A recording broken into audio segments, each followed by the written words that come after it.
maybe it is recommended that you do not go with an insurance agency. Let me tell you. That's okay. We don't need to get like sued on our third. Well, that's what podcast. I'm saying.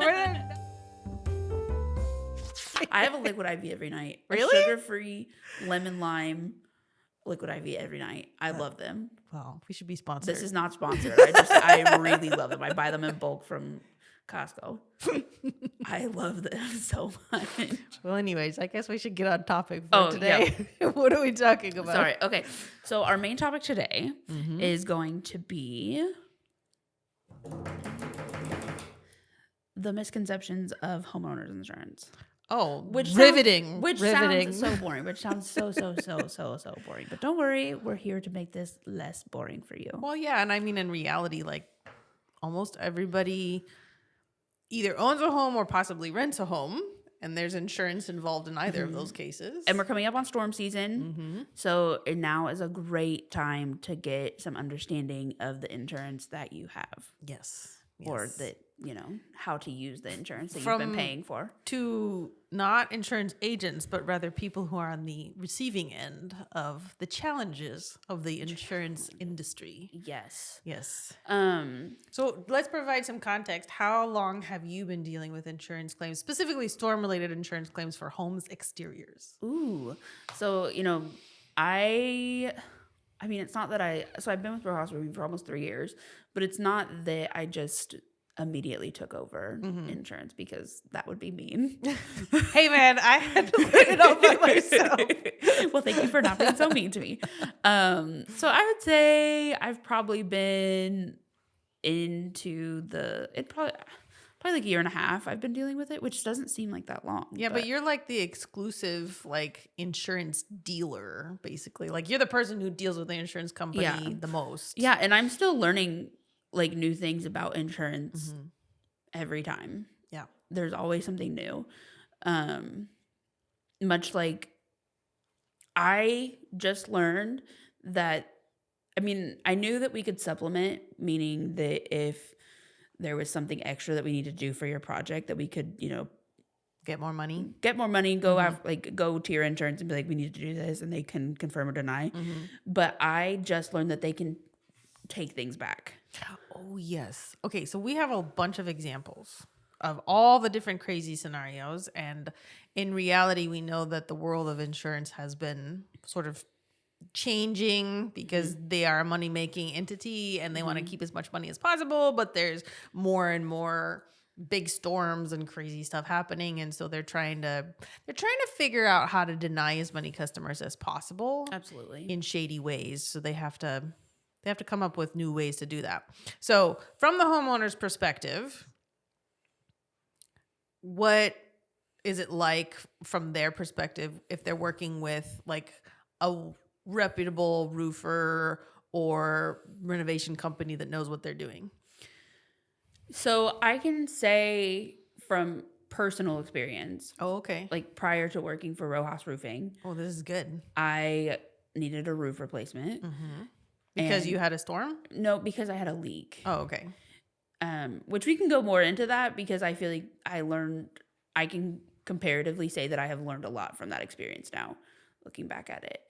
Did your insurance pay for your roof? Yes. But I had no idea what I was doing. Yeah, okay. And I worked with a roofer that was very kind, but also very hands-off. So he didn't help you with the insurance claim? Okay. No. Like I needed some decking replaced, which I had to pay out of pocket for, which most people do. But he wasn't even like willing to discuss it with insurance. Like there was no option for supplement. It was just like, they're not going to pay for this. Like pay for it out of pocket. So if you want to try to get them to pay for it, you have to. From the perspective of someone working with an insurance or a company that doesn't really deal with insurance, it's basically like, oh, this is how much money your insurance gave you for your roof.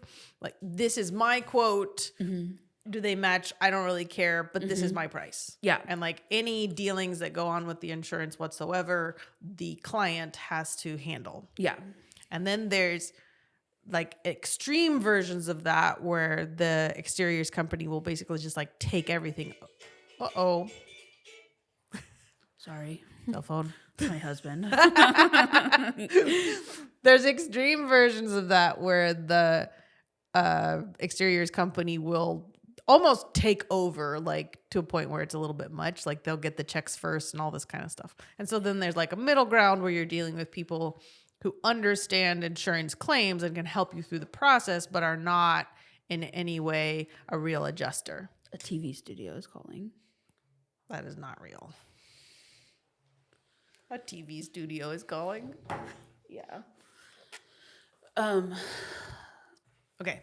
So from the perspective of, like, for example, if you called Rojas or a similar company, like step 1, I think I have damage. Mm-hmm. Step 2, can you inspect it for me? Yeah. So what shady stuff happens by some roofers in regards to trying to get that claim bought? Are you familiar?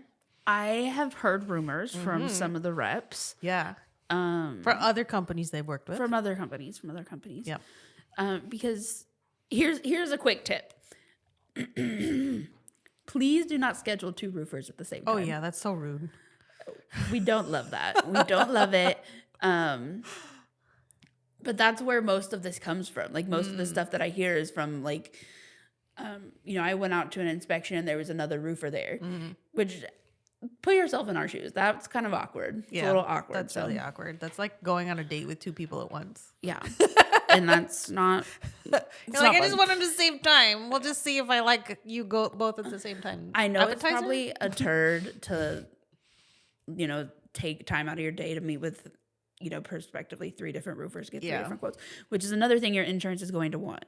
They don't, 9 times out of 10, they don't want just one quote. Well, right, but they don't act like you don't actually have to do almost anything the insurance company like recommends. I know, because like State Farm has like quote unquote recommended roofing contractors, and I've seen the list, and I'm just like, really, okay, all right. And I've had people be like, I only go with the recommended one because I've been paying to State Farm for 20 years, and I believe them, and I'm just like, that's cute. Anyways, What was the question? The question was, what do some shady contractors do to try to get roofs bought?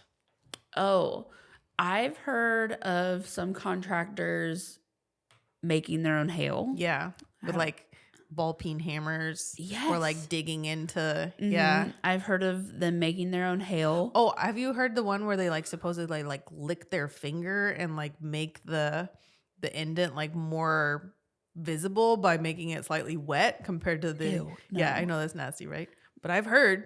No, I've never heard of that. I've heard of the hammers or the hammer, like shoe scuffs. Yeah. I've heard of shoe scuffs. Or like lifting up the shingles, because the wind will uplift them, but if it's just like a couple or like a small area, that won't get your roof bought. You have to have like multiple in a row where like the whole thing is lifted up. So like theoretically a roofer could strong arm it and like pull up more shingles than it's actually So yeah, so sometimes, I mean, I don't think it's really common, but it does occasionally happen. Which is why, again, it's very important to work with a reputable roofer. Yes. So you get the roofer, they come out, and then they meet with your adjuster, who can either be your friend or your absolute foe. Tell us about some of your favorite adjusters. I don't have favorites. And it's not like I don't pick favorites. Like I genuinely have not spoken to an adjuster that I was like, oh, that was a great experience. Really? Oh, that's too bad. Because by the time, if I'm chasing an adjuster, I'm literally chasing them. Yeah, that's true. Like I'm calling them at least once a week. I'm sending them emails. I just haven't met an adjuster that works with me. That's super great. I will say that I had this one experience in which this will tell you like how rare it is to have a good adjuster. The adjuster was like, okay, just send me your quote. And I was like, yeah, right. And then it was so easy that I was like, where's the catch? Like normally there's like some sort of weird, no, you can't just send the quote and that's what we're going to buy. Like it was so unusual for them to not provide any amount of pushback. So normally they're trying to provide pushback because they don't want to pay for something, or they don't want to pay for something. That's really Literally. it. Yeah, adjusters are just they come and go so quickly as well. Yeah. This has happened to me multiple times where like, I will start the claim with one. I don't start the claim. I will start the invoicing process with one adjuster and end with a complete another one. Which, by the way, the invoicing process takes like a month, 2 months. Well, sometimes it can take a lot more, right, depending on what's going on. But generally speaking, we're trying to say that like the adjuster can change quite quickly. Yeah. And we've heard that that's a little bit of a technique that they use within the insurance industry to more or less like frustrate the customer. And it's really just frustrating me, the office lady. Yeah, exactly. So the adjuster comes out, they're going to inspect your roof. Hopefully your roofer is there at the same time to advocate on your behalf. Obviously they're not an adjuster, so they can't, and they don't have any final say. All they can do is like provide suggestions for areas that the adjuster can look at. And based off of the feedback we've received from the sales reps, sometimes they're really nice and like have a good conversation with the roofer and like want to collaborate. And other times they're like literally like, don't speak to me. I don't care what you have to say. Yeah. So the whole gamut in regards to the person who's doing the inspection. And then there's either a desk adjuster or that person will write up a scope.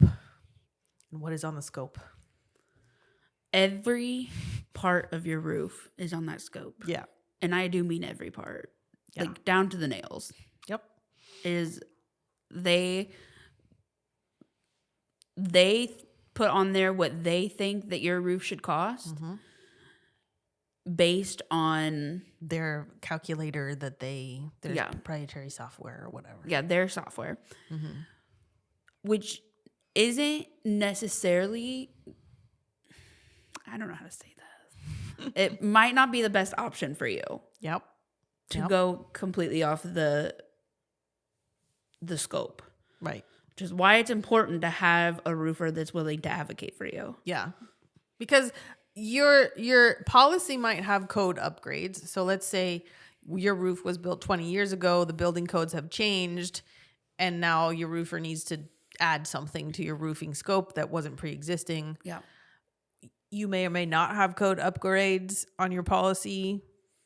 Even if you don't have code upgrades being paid for, your roofer still has to put them on there because that's what they have to do. So an example in Indiana is we didn't used to have a code for drip edge, which is a piece of metal that runs along the perimeter of your roof. And I had a customer call a couple of years back and say, I just had a roof put on, and I was told after the roof was put on that I needed to have this drip edge according to code. My roofer is saying that it wasn't on my insurance scope, so that's why they didn't do it, and that they can't do it now. Can you put the drip edge on? And it is not an expensive process to do that. Yeah. Because it makes way more sense when you're building the roof from the decking up to put the drip edge on at that time. And this customer was like kind of out of luck because you can do it, but you're going to spend more money. Whereas if you had gone with a contractor who's going to be straight with you, then you wouldn't necessarily be in that boat. Which, going back to my roof, I know now that I should have had a full decking replacement. Ronick, can we put pictures in here?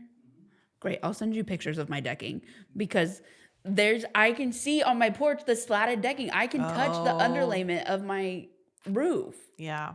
Okay, so let's talk about that.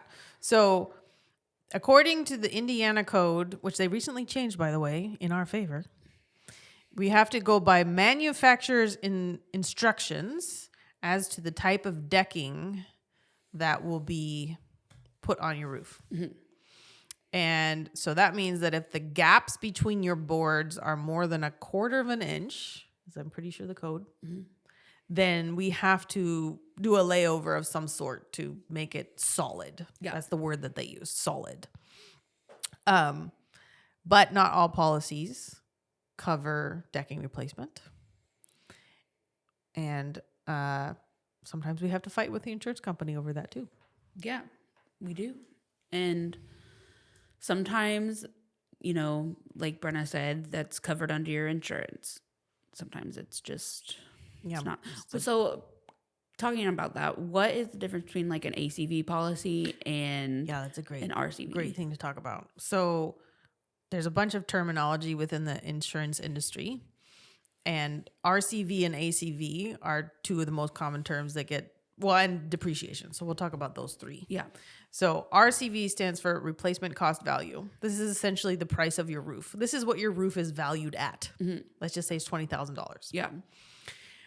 Depending on the age of your roof, the current value of your roof has depreciated. In other words, it's no longer worth $20,000 as it was when it was first put on. It's now worth $15,000, for example. Well, an RCV policy is going to cover the full cost of that roof minus your deductible. Mm-hmm. Whereas an ACV policy says, well, your roof is currently worth $15,000. That is all you're going to get. Yep. We will not give you any more money. You cannot collect the depreciation. Mm-hmm. For most customers who have the RCV policy, they're going to get two payouts, is the easiest way to put it. They get the first payout, which is what the roof is valued at this time. That's the ACV payout. Mm-hmm. Then they're going to get, once the roof is finished, the depreciation payout, which is some more money to cover the total cost of the roof. All of this is minus your deductible. Yeah. Let's everybody be very clear here. Your deductible is based off of your premium. It has nothing to do with your roofer. Let's also be very clear that having a lower deductible does not always mean that you have an RCV policy. That's true. Yeah. A lower deductible or a lower premium, yes, means you're paying less for your insurance coverage. What do you think you get with a lower cost? We will touch on you get what you pay for. Yeah, in our next episode. But absolutely, you're not going to get as good of coverage. So sometimes we get customers who are like, well, you're going to make up for, I don't have $5,000 for my deductible. Aren't you going to make my roof cost less as a result of this? And it's like, well, you've been paying lower premiums for years. That's where that savings is supposed to come in. It has nothing to do with your actual roof value. Yeah. That was kind of on you for picking that policy. So that's the difference between RCV. RCV, you get all of it. ACV, you only get what your roof is valued at this time. And more, we're seeing deductibles be based off of the value of your home. Mm-hmm. So it used to be really common that it was a set value. Yeah. Most commonly, we used to see $1,000 was a deductible. I saw $500 once. It's very rare. Yeah. I've also seen like $2,500, something like that. But it used to be most commonly just a set amount. But because these insurance companies are trying to save money, they're doing these deductibles that are based off of like 1% of the value of your home or something like that, which means that your deductible could be significantly higher. Yeah. Which would also then mean that you should have some sort of emergency fund put away because your insurance is not going to cover that deductible. So you're either going to have to go find some cheap roofer that's going to do the project for the price that you were paid out, or, come up with the cash to make up that difference. Period. Period, Brenna. Your teacher is showing. Yes. So anyways, insurance claims, it's really, really helpful if the person you're talking to is like patient with you, explains the whole process. You got to know what you're gonna be up against. And at the end of the day, I think that your roofer is probably trying their best to get paid also. Yeah. We do have lights that need to stay on. Yeah. So once the actual roofing process is done, and then what do you do on the invoicing side that like most of our customers don't even see that you're doing? Sure. So once your roofing project is done, I will complete your invoice, adding all the work change orders should you have any. Anything like that, I'll add that to your invoice. I'll create what's called a completion certificate, just something that we send off to your insurance company that says we did the roof, we did the gutters. We completed it on this day. This is their policy number. And then I will also send completion photos, which are photos that we take of your completed project over to your insurance company. I'll let that simmer for about a week. And then I will call them, your insurance adjuster, about a week later and be like, I sent this over. Did you get them? Do you have any questions? What do we need to do to wrap this up? Yeah. They probably won't answer the phone. Yeah. So then I will call them a few days later with the same information until A, they call you. Well, yeah. B, they call me back. Or C, I call them a third time and ask for a supervisor. Oh, yeah. The supervisor trick. Yeah. Is there any special wording that you use that try to get them to, I don't know. No, I usually just call and say we have a mutual client. Yeah. I'm just making sure you got everything you needed. Yeah. Try to be as polite as possible, but at the same time, it's like. But they are also on a timeline. Yeah. Which I recently learned. Oh, okay. That the more, like, the sooner they can close a claim, the better. Really? Yeah. How's that? Why, I guess? Because, I mean, I'm assuming that the more claims they close, more money, or less money they make. Something like that. I don't know. Freddie told me it, and Freddie said they were on a timeline. Who knows how true that is? Oh, I think he said something about like the SEC or like some sort of governing body like gets on them if they're not processing claims or something. Yeah, there's something about, they need to process them in a timely manner. So sometimes it works, sometimes it doesn't. But that's what I'm doing on the back end. So tell us about the story with this one where the adjuster then decided that something didn't need to be paid for. Okay, so this was a very expensive roof. Yes. Very, very, very, very, big very house, lots of stuff going on. Lots of stuff. Lots of copper. Copper is expensive. Yes, that's where our issue stems from. Yeah. It started with one insurance adjuster who was just apparently very nice. There we go again with those. You get what Yeah. Who knows what you're going to get with that adjuster. So we had this adjuster that was super nice, was really willing to work with us, approved everything. We got the roof on. We got some of the copper started. The important part to remember is that we did the gutters. Right. We did the gutters. So then at some point in time, adjuster one leaves the company. Like leaves the company? Left the company. Okay, that's also pretty common. Yeah. Leaves the company. So then we have adjuster two come in who's like, whoa. This is really expensive. Who approved this?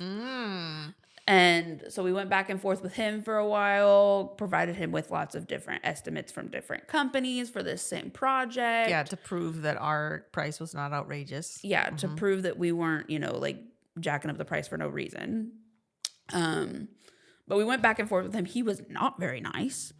And he ended up finally approving the copper, but took away the gutters. Said he was not paying the gutters. Already done. And what was the justification for why he was like, well, I'm not paying for the gutters anymore? Because he said the gutters were fine. Which doesn't make any sense. How can you say first the gutters are messed up and then you're like, oh, just kidding. We reviewed it again after you already did it months later and they're fine. Yeah.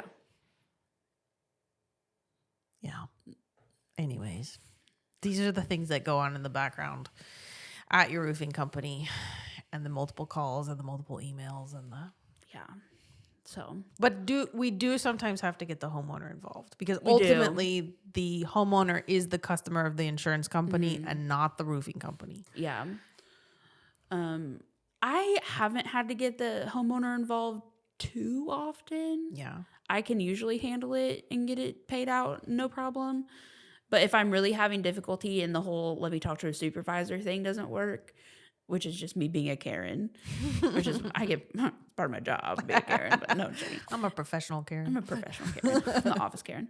Then I'll get the homeowner involved, but I really try not to because that's the service we're providing. They're paying us for this, and I don't want them to have to do that. So. That's the back end. That's the back end of what it's like to work with an insurance company. I think one of the final things we need to talk about is like, what is your insurance there for and what does your insurance actually pay for? Yeah. Because that's a common misconception too. Yeah. This is a conversation that I have with my husband. Yeah. And so what was the initial debate that you started?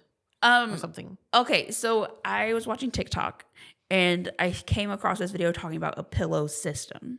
A pillow system. A pillow system. Okay. And the word system really like sparked a thought within me because we call a roof a roofing system. Because it all works together. Yes, because it is a system. This pillow system is just one large pillow. Right. Which just, I don't think. I don't know that I would call it a system. Yeah. But anyway, so I started talking to my husband about the difference in like how a roofing system works. And his thought process was if there's a big windstorm and a shingle comes off, do I call my insurance company or do I call the person that put the roof on, assuming that the roof is relatively new? And I would say you would call your roofer because they just put the roof on and theoretically your shingle should not be coming off already. Right. And it should be covered under your labor warranty provided you went with that reputable roofer. Theoretically. And his thought process was to call insurance. Okay, but he also said something about like the same shingle coming off over. Yeah. He was like, but it's the same shingle that keeps coming off. Which like that I think he was just being happen. silly. But, okay, all right. But yeah, he was just being silly. But we went back and forth and it really made me think about,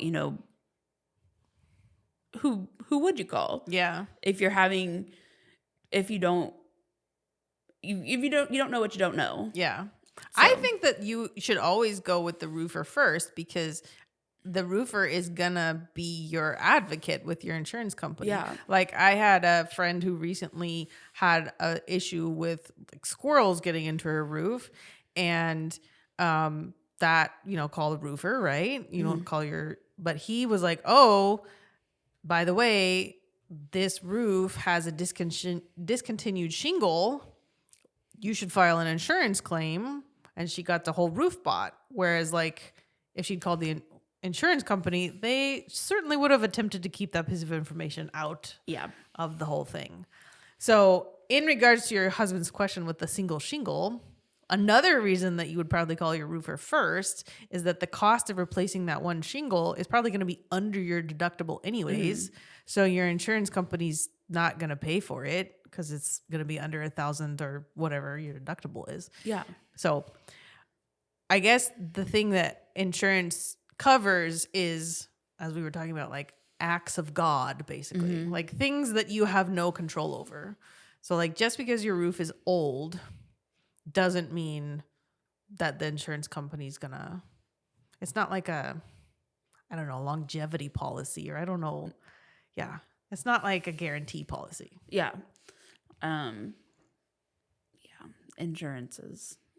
We're also seeing a lot with insurance, just an added tidbit, or I'm getting a lot of calls of like, I recently bought this home. It passed inspection.